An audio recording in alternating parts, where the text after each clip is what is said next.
आपको बोल के पूरी चीज समझा देता हूँ। हाँ पहाड़िया जी, हम आपको आज यहाँ पे जो है बटरफ्लाई वॉक के लिए लाए हैं। इस एरिया के अंदर बेड़ा भैरू जी वाला जो एरिया है, इसमें कितने प्रकार की जो है तितलियाँ यहाँ पर है, मैंने जो आइडेंटिफाई की है लगभग 40 प्रकार की प्रजातियाँ यहाँ पर पाई जाती है। उसमें से लगभग आपको 15 के आसपास जो है 15 से 20 स्पीशीज की जो फोटोग्राफ्स है वो यहाँ पे आपको दी गई है। और आप लोगों को इसमें से जो है जो भी दिखेगी वो आपको आइडेंटिफाई करनी है। वैसे हम साथ में भी हैं, जब दिखेगी तो मैं उसका नाम भी बताऊंगा, लेकिन आपको इसको देख के भी जो है उसका नाम पता कर लेना है और इसको मेमोरी में रखना भी है। जो सबसे ज़्यादा हमको बटरफ्लाई के नाम आइडेंटिफाई करके बताएगा उसको प्राइज़ भी मिलेगा। बटरफ्लाई चूँकि हमारे जो प्लेनेट है, धरती जो है, उसका सबसे अनोखा और सबसे सुंदर जो है जीव है। इसका महत्व जो हनी बी है, मधुमक्खी है, उसके बाद में दूसरे नंबर पर परागकण में सबसे बड़ा योगदान तितलियों का होता है। और दूसरा महत्वपूर्ण काम है जो खाद्य श्रृंखला होती है, फूड चेन का नाम सुना होगा आपने जो विद्यार्थी विज्ञान के हैं। फूड चेन या खाद्य श्रृंखला जो होती है उसमें ये महत्वपूर्ण घटक है। क्यों? क्योंकि फूड चेन के अंदर जो इंसेक्ट ईटर बर्ड्स हैं, जो कीट भक्षी पक्षी हैं, उनका ये भोजन होता है ना। बहुत सारे जो पक्षी आपने देखे होंगे कि वो कीटों का भक्षण करते हैं, तो इनके जो लार्वा होते हैं, छोटे जो कैटरपिलर लार्वा जो होते हैं, वो पक्षियों का भोजन है। अगर बटरफ्लाई यहाँ से अगर एलिमिनेट हो गई या एक्सटिंक्ट हो गई तो यह मानिए कि जो पक्षियों की प्रजातियाँ वो बहुत ज़्यादा घट जाएगी, और जो पक्षियों के ऊपर जो डिपेंड दूसरे पक्षी हैं उनकी और भी ज़्यादा घट जाएगी। तो फूड चेन के अंदर जो ये महत्वपूर्ण रोल इन बटरफ्लाई का है वो बहुत। और दूसरा पोलिनेशन, परागकण और खाद्य श्रृंखला का महत्वपूर्ण घटक। और दूसरा प्रकृति के अंदर जो मानसिक जो हमको संतुष्टि देता है वो भी सबसे बड़ा जीव ये है। क्योंकि रंग बिरंगी जो तितलियाँ आप देखते हो, इनके पंखों का डिजाइन जो है अलग अलग प्रजाति के अनुसार अलग अलग है। वो आप अगर देखते हो तो मन को सुकून देने वाला होता है। तो हम जब इनको देखते हैं तो जब भी कभी भी आपने अपने अपने बचपन को देखा होगा, और बचपन में सारे जीव जब छोटे, आप बिल्कुल छोटे होंगे, तब कहीं ना कहीं तितलियों की तरफ तितलियों को पकड़ने के लिए भागे होंगे, और उसको देख के आपको जो खुशी मिलती होगी ना, उसका एहसास आप कर सकते हो। तो इसीलिए हमें वन्य जीव को और वन्य जीवन को बचाने के लिए उसमें ये सभी चीज़ है, पक्षी है या जो भी मैमल्स है, रेप्टाइल्स हैं, बर्ड्स हैं, ये सभी जो है वन्य जीव के अंदर है, और उनको बचाने के लिए हमें ये प्रयास करना चाहिए। ऐसी जागरूकता जो है हमें लानी चाहिए। तो आपको ये सारी चीज़ें इसमें से देखकर पहचाननी है। बाकी मैं आपको बताता भी रहूँगा जहाँ पे दिखाई देती है।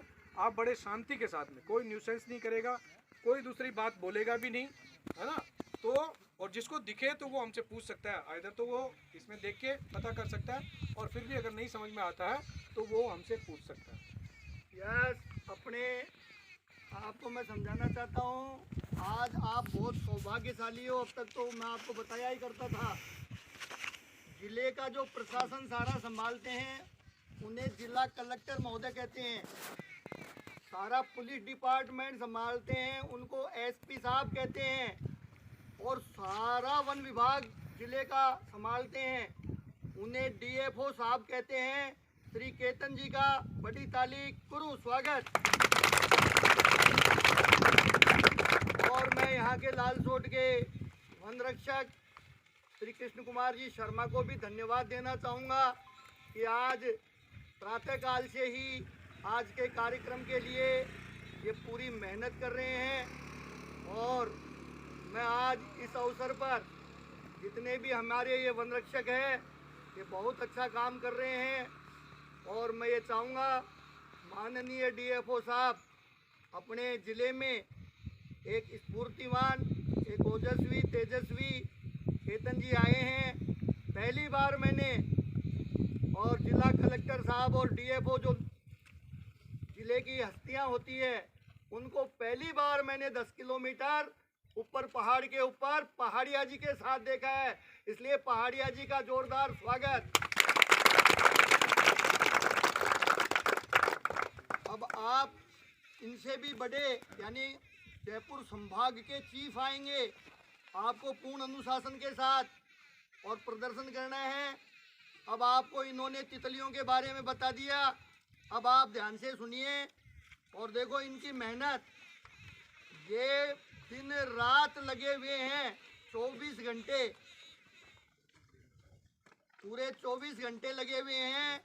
और इन्होंने जब से ये कैमरा हाथ में लिया है, कोरोना काल में कुछ लोग बैठे थे जंगल में, वो इनको देख के डर गए क्योंकि ये फोटो खींच रहे थे पक्षियों की। उन लोगों ने सोचा कि ये कहीं हमारी फोटो खींच रहे हैं। उस समय कर्फ्यू था घर में ही रहने का, तो कुछ समझदार लोग इनको देख के चले गए। अब जो इनको पहचानते वो बोले ये तो पर्यावरण विशेषज्ञ है। तो माननीय डीएफओ साहब, और ये डीएफओ साहब से मैं निवेदन करूंगा कि ये अब आपको बहुत ही मार्गदर्शन देंगे, ध्यान से सुनेंगे। गुड मॉर्निंग बच्चों। तो आपको बटरफ्लाइज देखने में रेडी हो? ओके, पहले भी कितने लोगों ने बटरफ्लाइज को ऑब्जर्व किया, उसका बिहेवियर को, उसके कलर्स को? किन लोगों को अच्छा लगता है बटरफ्लाइज को देखना? सभी को ना, वही एक्सपेक्ट कर रहा था मैं। किसको अच्छा नहीं लगता है? मेरा सवाल गलत था, किसको अच्छा नहीं लगता है? सभी को अच्छा लगता है, हम सबको अच्छा लगता है, क्योंकि बटरफ्लाइज इतने खूबसूरत जो जानवर है ना, कि आप हर कोई उसको देख के उसका दिल खुश हो जाता है ना। अब अपने को कुछ ही बटरफ्लाइज आसपास घरों में दिखते हैं, है ना, लेकिन जंगलों में बहुत सारे वैरायटीज़ होते हैं। तो आज अपना प्रयास ये है, ये जंगल में अपन क्यों आए हैं यहाँ पे? आप पहले कभी इस साइड आए हो क्या जंगल में? नहीं आए हो ना। आज आप सबको सुबह आपकी क्लास से आपको एब्सेंट करवा के इधर लाने का मकसद एक ही था। आप सबको क्लास में तो बोर हो जाते हो आप, है ना, वही लेसन्स हैं, वही ब्लैक बोर्ड है, वही सब, है ना। तो कभी कभी मनोरंजन भी होना चाहिए, कभी आउटडोर आउटिंग भी होनी चाहिए, है ना। कुछ पढ़ाई के बाहर भी चीज़ों को अप्रिशिएट करना चाहिए। ठीक है। तो बटरफ्लाइज अपने लिए इम्पोर्टेंट क्यों है, कोई बता सकते हैं क्या? कोई एक बता दो। बटरफ्लाइज हमको क्या ज़रूरत क्या है? हम लोग तो बड़े जानवर है, टाइगर को, लेपर्ड है, हाथी है, जैकॉल है, इन्हीं सब के बारे में जान ले। बटरफ्लाइज की क्यों जानकारी करें यहाँ पर? क्या मतलब, इनका कोई यूज़ है क्या बटरफ्लाई का? जैसे हमारा कोई यूज़ है धरती पे, हमारा कोई उपयोग है धरती पे? उपयोग है? ठीक है। वैसे ही बटरफ्लाइज का कुछ उपयोग होगा, भगवान ने कोई एक रीज़न की वजह से ही इनको बनाया होगा। क्या यूज़ क्या होगा, कोई बता सकते हैं क्या? जैसे आपने अभी सुभाष जी ने आपको बताया था, जो पॉलिनेशन होता है, पॉलिनेशन जैसे कोई भी आप सब्जी है, फ्रूट्स हैं, इनका पॉलिनेटर्स होते हैं, बर्ड्स होते हैं, इंसेक्ट्स होते हैं, है ना। तो पॉलन जो होता है, मतलब जो इनके जो पॉलन ग्रेन्स होते हैं फ्लावर्स के अंदर होते हैं पॉलन, तो उनको एक एजेंट चाहिए, मतलब जैसे पॉलन को फ्लावर तक पहुंचाने के लिए। वो एजेंट कौन है? सबसे मेजर एजेंट बटरफ्लाई है। तो अपन जितना भी वेजिटेबल्स की बात करें, फ्रूट्स की बात करें, इन सबको अगर ये पेड़ों को मतलब फ्रूट आना है इनमें, तो पॉलिनेशन ज़रूरी है। और पॉलिनेशन के लिए इंसेक्ट बटरफ्लाई जो है सबसे इम्पोर्टेंट एजेंट है ना। तो एक तो वो, एंड दूसरा क्या यूटिलाइजेशन क्या है इसका, और क्या यूज़ है? एक फूड चेन का पार्ट है। फूड चेन मतलब अपने क्या होते हैं, स्टार्टिंग फ्रॉम ऑटोट्रॉप्स, हेटरोट्रॉप्स, ये होते हैं जो पहले स्टार्ट होते हैं कहाँ से? सनलाइट से, प्लांट से फिर एनिमल्स में हर्बीवोर्स, कार्निवोर्स, ये सब होते हैं। ये पिरामिड होता है अपना, फूड चेन होता है। तो इसमें जो ये बटरफ्लाइज है, ये भी एक इम्पॉर्टेंट कड़ी है। मान लो कोई फूड चेन में कोई एक लिंक गायब हो जाएगा तो फिर क्या होगा?